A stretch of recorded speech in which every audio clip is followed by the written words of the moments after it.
kalau anak kita, kalau diorang dah suka consume konten yang agak ganas dan agak kurang baik lah untuk diorang, macam mana kita boleh kontrol lah? Ini pun I pun duk terfikir tau macam mana.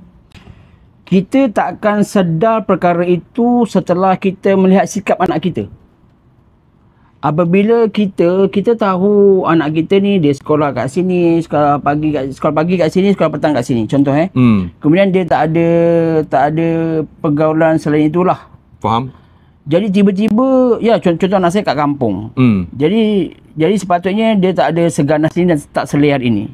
Tapi bila dia di luar kebiasaan tu, sikap dia di luar kebiasaan, saya mula trigger lah. Faham? Bila mula trigger, saya mula tengok lah dia punya history kita punya media sosial. Contoh dia tengok YT kan. So dia tengok apa? Faham? So kita tahu punca dia, kat sini. Okay. So lepas tu kita tengok, so kita beritahu kat dia orang, okay, so yang ni tak boleh tengok. So kita pasang filter. Sebab tu nak tak nak pun iklan tu kita kena matikan lah. Faham? Faham?